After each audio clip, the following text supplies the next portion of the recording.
ప్రపంచాన్ని అతలాకుతలం చేసిన కరోనా వైరస్ నుంచి ప్రజలు కొన్నేళ్ల క్రితమే తేరుకున్న సమయంలో ఆఫ్రికా తీరానికి దూరంగా అంతులేని సముద్రం మధ్యలో ఒక విలాసవంతమైన క్రూయిజ్ నౌక నిలిచిపోయింది. ఎవరికి కనిపించని ఒక వైరస్ సైలెంట్ గా ఆ నౌకలోకి ఎంట్రీ ఇచ్చింది.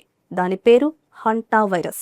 ఈ వైరస్ కారణంగా ఒకరికి జ్వరం, ఇంకొకరికి ఊపిరి తీసుకోవడమే కష్టమవుతుంది. కొన్ని గంటల్లోనే పరిస్థితి ప్రాణాంతకంగా మారుతుంది. ముగ్గురు ఇప్పటికే ప్రాణాలు కోల్పోయారు. ఇంకా 100 మందికి పైగా ప్యాసింజర్లు సముద్రం మధ్యలోనే చిక్కుకుని బయట ప్రపంచం నుంచి పూర్తిగా దూరమయ్యారు. మొదట ఇది ఒక సాధారణ అనారోగ్యంలా కనిపించింది. ఏప్రిల్ మొదటి వారం ఒక వృద్ధ దంపతులు జ్వరం, దగ్గు లాంటి లక్షణాలతో పడిపోయారు. వాళ్ళని చూసిన వాళ్లకు ఇది సాధారణ ఫ్లూ అనిపించింది. కానీ కొన్ని రోజుల్లోనే పరిస్థితి ఒక్కసారిగా మారిపోయింది. ఊపిరి తీసుకోవడం కష్టమవుతూ నిమిషాల్లోనే వారి శరీరం స్పందించడం ఆపేసింది. ఏప్రిల్ 11న మొదటి మరణం నమోదైంది. అది కేవలం ఆరంభం మాత్రమే. అదే నౌకలో మరికొందరు కూడా అదే లక్షణాలతో బాధపడడం మొదలైంది. ఏప్రిల్ 6 నుంచి 28 మధ్యలో ఒక్కొక్కరికి అదే పరిస్థితి. జ్వరం, దగ్గు, వెంటనే తీవ్రమైన న్యూమోనియా, ఆపై శ్వాస ఆడకపోవడం. మే 2న మరో వ్యక్తి ప్రాణాలు కోల్పోయాడు. అప్పటికే భయం నౌక మొత్తాన్ని కమ్మేసింది. ఈ నౌక పేరు ఎంవి హోండియస్. ఇది అర్జెంటీనాలోని ఉషువాయా నుంచి మార్చిలో ప్రారంభమైన ఒక అంటార్కిటికా నేచర్ ఎక్స్పెడిషన్.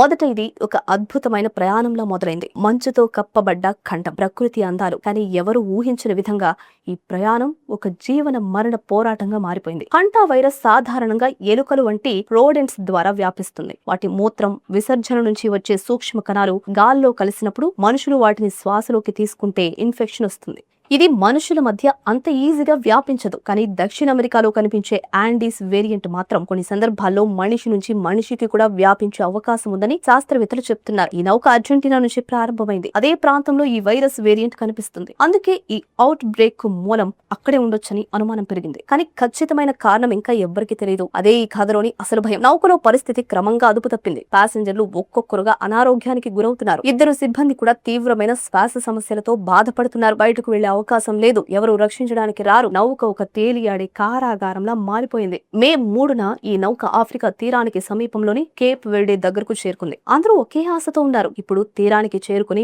బయటపడతాం అనుకున్నారు. కానీ అక్కడి అధికారులు ఈ నౌకను డాక్ చేయనివ్వలేదు. వైరస్ వ్యాప్తి భయంతో వాళ్ళని సముద్రంలోనే ఆపేశారు. 149 మంది ప్యాసింజర్లు, సిబ్బంది అందరూ అదే నౌకలో బందీలుగా మిగిలిపోయారు. బయట ప్రపంచం నుంచి పూర్తిగా వేరైపోయారు. కొందరిని మాత్రమే ప్రత్యేక విమానాల్లో తరలించే ప్రయత్నం జరుగుతుంది. మిగతా వాళ్ళు ఇంకా అదే నౌకలో భయంతో రోజులు గడుపుతున్నారు. ఇంకా భయంకరమైన విషయం ఏంటంటే ఈ వైరస్ కు ప్రత్యేకంగా చికిత్సే లేదు, వ్యాక్సిన్ లేదు. డాక్టర్లు కేవలం లక్షణాలను మాత్రమే నియంత్రించగలరు. పరిస్థితి తీవ్రమైతే వెంటిలేటర్ మీద ఉంచడం తప్ప మరి ఏం మార్గం లేదు. ప్రపంచ ఆరోగ్య సంస్థ మాత్రం బయట ప్రపంచానికి ప్రమాదం పెద్దగా లేదని చెప్తోంది.